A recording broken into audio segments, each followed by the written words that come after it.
You're looking at what I believe is the best wide receiver in college football.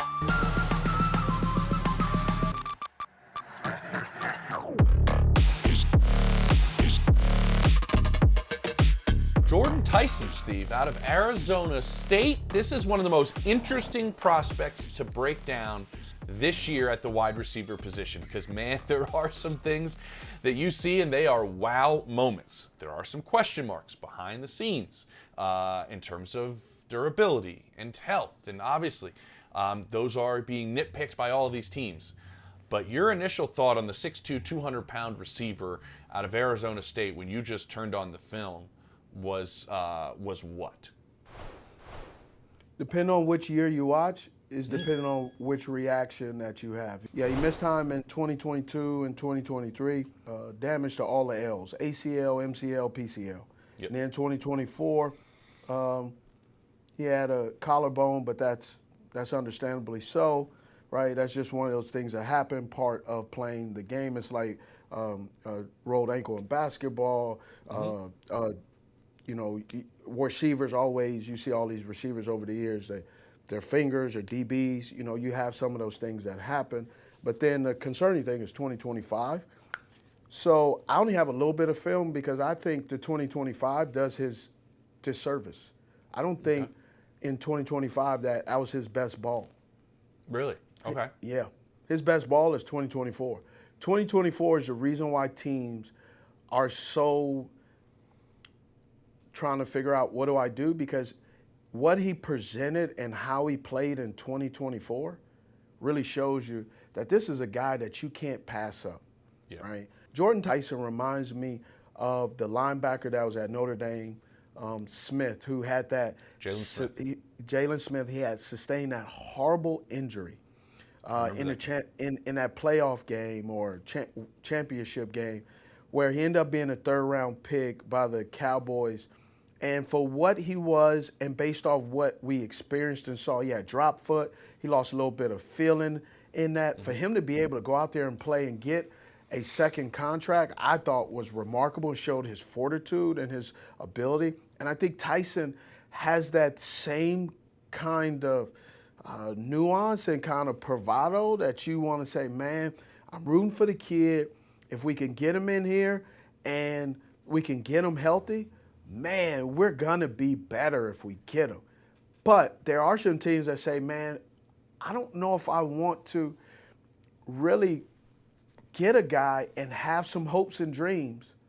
And there's a possibility that he may never fulfill that promise that we've seen in his college. Now you just got to say which organization and which general manager is willing to say, because the head coach say, man, hey, just give me players. But the general manager is the guy that says, hey, we picked this player based on what we thought, projecting what he can be, but the injuries still become a problem, and he never really panned out.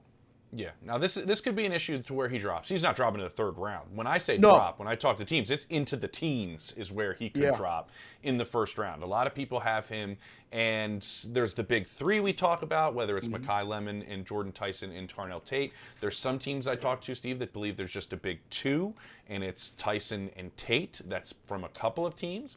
When I say a couple, that's from two. They kind of have those two at the top. So this is one of the most talented receivers in the draft. Some people say he's the best, maybe talent-wise, may be the most talented receiver in the draft. But what you're getting at, and this has been given to me by a couple different sources, and I want to know what you thought of this. This is a scout's take first, is I don't think he's very strong. And the lack of strength plays a part in him getting hurt. And the lack of strength plays a role in that he's not very good in some of these contested catches. When I look at him, he's not very big, not very strong. Does that play a role in a little bit of these injury stuff we're saying? And then a coach said, you know, I look at his measurables, and when I watch him on film, he doesn't feel that big. He feels smaller when I watch him on film, which is kind of surprising to this coach going, I don't think he's small by any stretch, but he doesn't play big. And then a third one took a guess and was like, and you mentioned 24 to 25, it was like, there's some people going, in 25, was there a little bit of a, I don't want to get hurt in terms of his yards after the catch, in terms of the way he played? Is that ever in a guy's mind, Steve, when he's going, I'm getting to the league, I got to stay on the field, and this has been an issue for me? It's in his mind, not that I want to get to the league. It's I've been injured, and when I did this last time, this is how I got injured. Yep. So it's not about the league. It's about post-traumatic stress. It's like, this is how I got hurt last time. When you sustain an injury on one particular play, if you start to feel like, hey, I've been here before, and when the last time I was here, I got hurt. Yeah. You start go, oh man, right? That's human nature. I think one of the reasons he got hurt is he doesn't know how to go down. Okay. And that's the other part I want to maybe clarify before you get to this. It was none of these people are saying he lacks toughness. No. Lacks. He got some toughness to him. Exactly, that's what they're saying. But it's like maybe just the lack of especially when field you're awareness. Tough and you lack strength. Yeah, and the field awareness. Yeah, all of that kind of coming together. Yeah. Man, because there's some tackles and how he got tackled. I'm like, bro, go down. What the heck are you doing? And he went down sometimes very awkwardly. And I just think that there are I think he's such a dynamic football player for him to sustain some of these injuries and this current with the hamstring leading to his inability to perform and to show teams that, hey, yes, he's been hurt, but besides him being hurt, hey, I'm going to bounce back and I'm still going to be back to who I was. Yes. Teams haven't got an opportunity to see if that's the case. And we know if you just show a little bit of you can do something, man, teams are like, ooh, that's my guy, ooh, or hey, don't do that, slow it down. Don't show everybody all the good stuff, right? So that's the thing. I just don't think he's as sharp with field awareness. Interesting, okay. And I think the lack of field awareness has gotten him into some compromising situations that you kind of go, dang, if he got hurt and not having good field awareness in college, I think he might run into the same thing in the NFL because it's going to happen much faster and much harder. Because the funny part is when you're mentioning that, his movement skills are elite. Like just the way he moves. They are elite. Yeah. I mean, I had another scout tell me just the movement and the route running ability to break people off is as good as I've ever seen. There's some Garrett Wilson to him in the way that he operates in some of that. I think he's better than Garrett Wilson. Better than Garrett Wilson? Ooh, yeah. Okay. That's a rookie of the year right there. And I like Garrett Wilson. I think some of Garrett Wilson, though, has kind of declined a little bit. For sure. I think this is they're looking at the prospects coming out. Like that's the way a lot of these scouts do it, yeah. But I think we got to take it a step further. I love that you love Garrett Wilson coming out. Now the question is, do you love Garrett Wilson now? Do you have the same infinity? And it's not Garrett Wilson's fault that he was in a rough situation. He's been in a rough situation. Yeah. But at the same time, you can't give excuses to everything and put it on. Well, the organization stinks, so that's why It's like, no, bro. It's That is the one part with these comps, Steve, that like I always had to ask the second question because some scouts go, he's got a lot of Garrett Wilson to him. Is that when you were evaluating Garrett Wilson, or is that when you're looking at Garrett Wilson right now? You know what I mean? Like, because a lot of scouts look at it like going, I'm competent to my eval of Garrett Wilson coming out of Ohio State. And that's where I'm making the comp. Some guys do it where like I see some of this because that's their projection. You got to ask the follow up on like kind of where they see it. And this was kind of like the body control, the ability to break guys off, the movement, that elite stuff coming out of Ohio State was where they see Jordyn Tyson kind of having those similarities. But man, like it was like you find yourself writing certain words a lot when you evaluate them. I was hearing that from coaches, like wow, like unreal, holy shit. Yeah. I mean, those things are being written when you're seeing some of the movement skills that he has in terms of and how he can move on a football field. Yeah, one thing I thought that really played a part that threw me off a little bit was I thought at times the quarterback play could have improved and it took away. But then the back quarterback play as well gave him opportunity to showcase display his athleticism, body control. Yeah. So it was a gift and a curse Yeah, because we've talked on here, Steve, about how it's a skill to be a bad ball catcher. Like it's something that some guys are really good at, honestly. Yeah, and especially if you have a lot of practice, it becomes your normal, right? And then all of a sudden, you go play with a good quarterback, you get to the league, you go, oh, okay. Damn, this is what I've been missing. And then you start getting angry. You start you start side-eyeing your old quarterback, be like, you old sorry ass. Man, what could I have done? Yeah. Where would I So, have been? all right, let's get into the numbers, right? Out wide 74% last year, but last year was only 9 games. Overall 68% out wide, 25% last year, 31 in the slot. Overall 97 total targets last year. Over his career, 262 receptions last year. 61, only playing in 9 games, 159 for his career. Yards last year, 711. For his career, 2275. Yak, 263, 817 for his career. 37 first downs, 1 drop, 105 first downs for his career, and 13 drops overall. Explosive plays, 5 for 170. 18.6%, intermediate 16 for 285 for 33%, and short 26 for 178, 33%, and 14 for 79 for 15.5 behind the line of scrimmage. So I'm going to show you a few plays of the 2025 season. I thought in the 2025 season, I didn't think that was his best display of his athleticism or his excellent play. Did at times in 2025, I thought, when I talk about overall 2025, I thought he let the ball get into his body at times a little bit more than in 2024. That boy was pure. He was like coca. He was like cocaine. He was pure, boy. He was pure. So let's go ahead and get into 2025.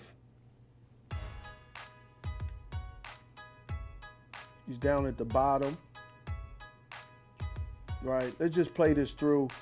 I look at this little hop, step, gather.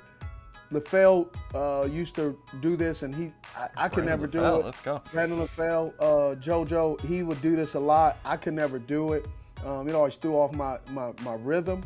But man, he does this little hop, skip, makes the linebacker lunge, sits up right there in the pocket. Does a good job. Just good overall play. In the slot up top. Watch this though. I don't know. Just he can run, man. He can move. Got some explosiveness to him. Gets going quick. Gets up the field.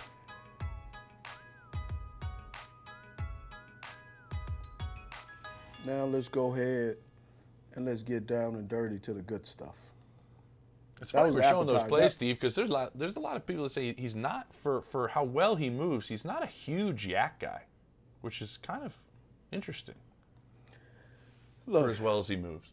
Depending on who you talk to, what they're going to focus on, right? Oh, there's plenty of positives to focus on, I'm just saying. Yeah, but what they're going to focus on is like, that's just, some coaches want it different. Now, I'm going to just show you right here. This just, right? They talking about he's not very physical. Fights through this. I didn't say not physical. No. I'm saying some coaches may say he's not that physical or he needs to work on not that this. strong. Yeah, strength. Yes, look, looks pretty strong to me on this one. Then he turns and goes, spins around. But see, this is what I'm talking about a little bit, lack of field awareness. I get what you're saying. Totally, Look, that's a great example of it. Saw it late. I don't know why. I don't know why and how he saw it late. But then on this one, look. Excellent speed. Turns and goes. He's got it. Yeah. Right. And again, this is 2024, bro. So let's go right here.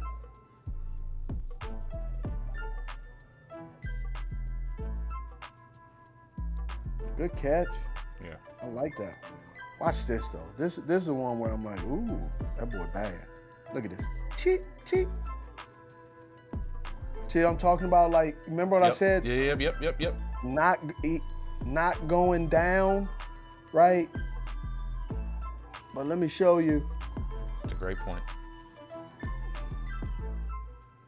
Right, just go run through a few more plays just to show you, man. He could play. Oh yeah. And there's so much that he brings to the table that, of course, you don't want to. Goes up high. Look, watch how he. Watch.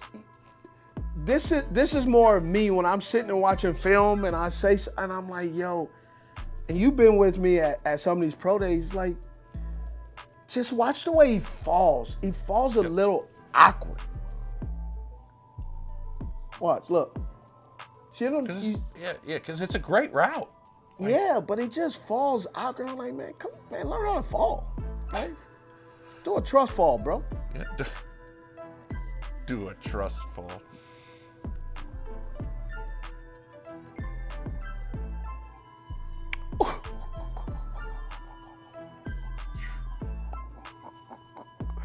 He gives this linebacker the business, bro. Look at this. Ski. Look at this linebacker. Watch his arms, though. Watch his right arm. Trying to get that. He trying to move that body so bad. Look. Trying to pull air to get yourself over. Yeah, but before I show you this play, I have to tell you why teams are concerned. Teams are concerned because he has a history of injuries. Yes, get me in your building. You can help him. You can do this. You can advance. All that stuff is put in the equation. But what you cannot put in the equation is how, when you're in college, man, they're fender benders. Straight up. But when you're in the NFL, it's a full-on head-to-head collision. And you got to be able to bounce back. You got to be able to protect yourself. And this is why I think some teams are a little bit like, they're worried because they're concerned, does their investment know how to protect himself? And watch this play. I want you to respond after you watch this play. Does your investment, James, for the team you're picking, know how, are you comfortable with he knows how to protect himself?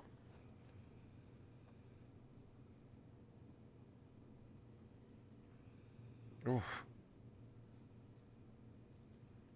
That play right there, man, that's an NFL play. Yeah. Right? Let's go back to. Can I ask you this, Steve, with that play? Yeah, as you ask me, and then I'm gonna go to the end zone. When I'm looking through the notes, Steve, he's so good at finding blind spots in coverage, setting cornerbacks up, having this feel within his routes about how he can move. Savvy route runner. But then those are all like feel traits. How is he not feeling an instance like that of I got to get down or I got to go somewhere. I got to protect myself. I got to find a way to avoid this contact when he has such a great feel in a lot of other traits that make him a really good wide receiver. Now, this may be a good analogy, a bad analogy. It's Superman and Clark Kent. They're the same person, but yet there's things that Clark Kent does. You go, what the hell are you doing? And there's things that Superman does that you say, Clark can't do that. But what's crazy is they're the same damn person. Yeah. And I feel like they're related, but there are different skills. I mean, they are. They just feel like they but overlap. They're the same human being. Yeah. So it's just one of those that is part of this evaluation process that you must. That's why I bring them in. That you got to figure out the why. That's when you ask a broad question to the player and see where he starts and how he answers. I was seeing something I was listening to a coach that said this very question, and I thought about it, I was like, and when I first heard it, I was like, nah, I'm not buying that, coach. I'm a foodie. I like food. Yeah, so if you ask me what's my favorite ice cream, this is what this coach said. He said, when I get a recruit and I ask him, especially a quarterback, I ask him what his favorite ice cream is. If he hesitates, I mark him off my list. He goes, and I was like, that's dumb. But then he goes, nope. One decision I mark him off my list because I'm asking you the most simplest thing there is. Everybody loves ice cream. Mm-hmm. What's your favorite ice cream? And he goes, He said, I got to mark my list as a quarterback because if you're hesitating on something you know damn well that you love, then you're going to hesitate on the field if you're hesitating in your life about ice cream. Yeah. And I was like, dang, that's a mic drop. Yeah. Steve, favorite ice cream? Oh, Rocky Road. Oh, that's a good one. Yeah. That's really good. Okay. You see, I didn't even hesitate. No, you were like, it was out your mouth before the question was, even finished. Got it. Cookies and cream, but okay. Yeah, what's your favorite ice cream? Cookies and cream. Second favorite ice cream? Mint chocolate chip. Ooh, you look like a mint chocolate chip guy. Which is handsome, because Ducey loves mint chocolate chip. Does he think? Okay. Yeah. You know what's good? A mint chocolate chip mini cupcake. Oh, let's go. Oreo Blizzard was my go-to, by the way, at Dairy Queen. That was. Oh, you like Blizzards and Glizzies? Yeah. I'm sorry, I had to. You got one more play? I got the end zone. I got the end zone copy of that head-to-head crash. Watch this. I just.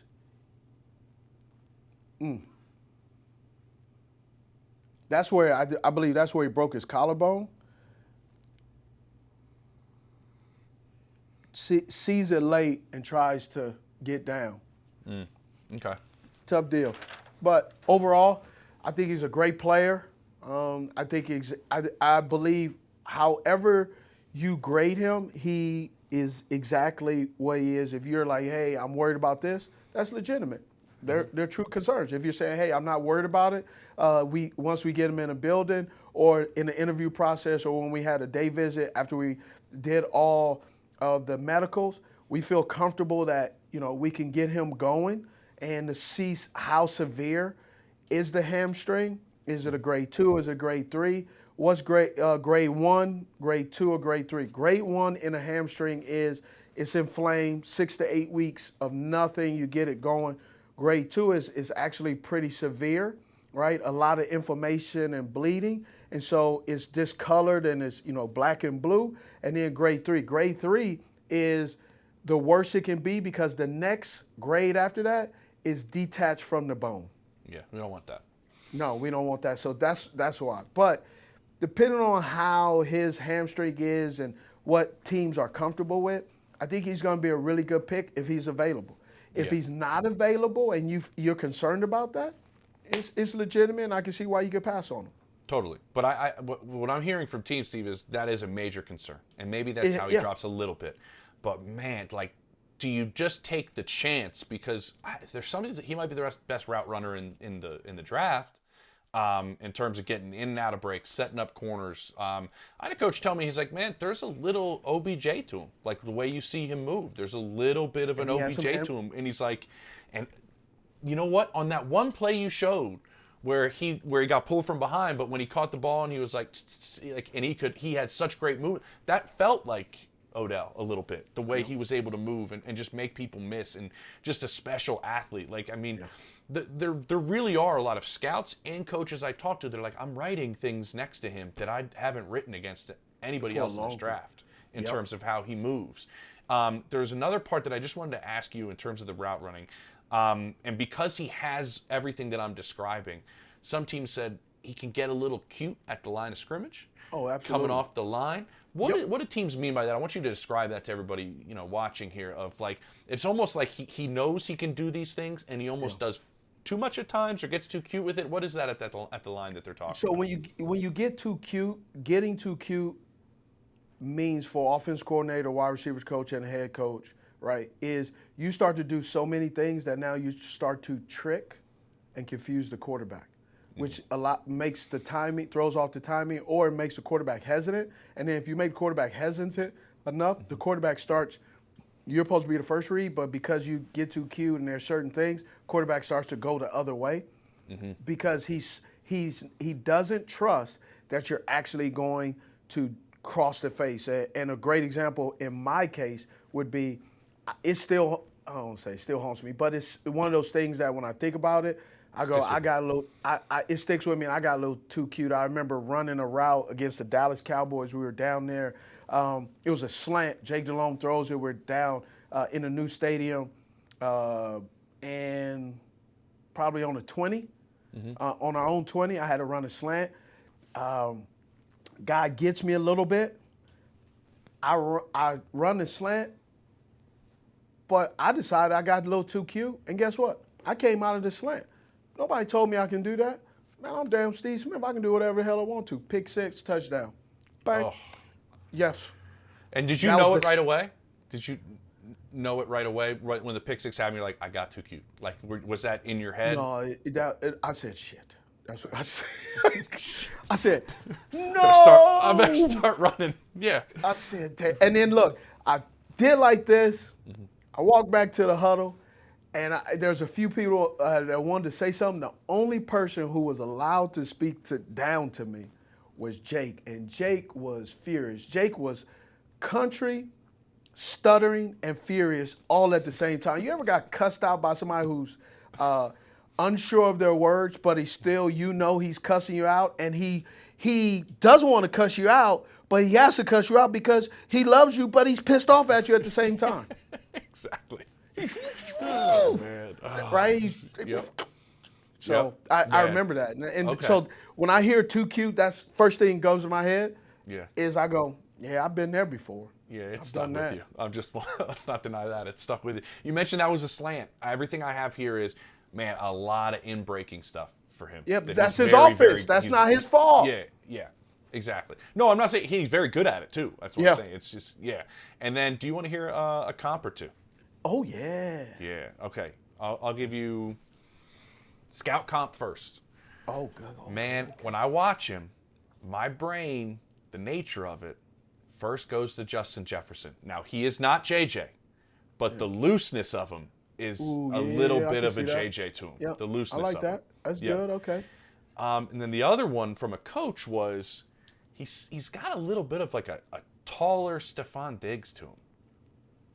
Which Stefon Diggs? Minnesota becoming Stefon Diggs or Buffalo Stefon Diggs? End of Minnesota, early Buffalo Stefon Diggs. I like that there. Yeah. I like that. That's where the cuteness comes in. Yeah, right? The cuteness of the route. That's a really good comp there. Yeah. That's a really good way to put it together. Those are the two that I thought were good. And it's like, I love when guys, they want to say Justin Jefferson, but they want to be like, whoa, I'm not saying he's Justin Jefferson. Like I'm not saying. I mean, look, but man, some of the movement skills are definitely there. Man, every wide receiver is gonna steal something from a good wide receiver. Yeah. I took a route or two from Victor Cruz. He's in the slot. Yeah. I mean, plagiarized like a mother sucker, and I put my name all up on that paper. I erased his name, changed a few things, put a few sentence structure mistakes in there. Bang, turned it in. That's my paper right there. Yeah, right? I like that. All right. And hold on. And then another player though was this is back when we had beta and DVD. All right, big beta tapes. Yes, the guy that I loved to watch, that I learned how to run a comeback off of, Jerry Rice. And I don't care what Jerry Rice. Well, Jerry like Rice, San Francisco 49ers, Jerry Rice of the Oakland Raiders, Los Angeles Raiders, or the Las Vegas Raiders, or Jerry Rice when he was on the back end when he had his braids and his hair was way back here in his hairline, was the Seattle Seahawks. He could have done it when you guys played golf the other day, I bet, and still would have run it well. Oh, yeah, he still, absolutely. Still could do it. Still could do it. Some teams have the big three. Some teams have just Tyson and Tate at the top. We had an episode with Daniel Jeremiah. Make sure everybody checks that out. It was a great episode. Yeah. Too short, though. And he kind of meant, I wish we could have had him for 2 hours. Blow the whistle. And there's kind of this shuffling between the three of them a little bit. Where do you see him jockeying for position with the really the big three that a lot of people say?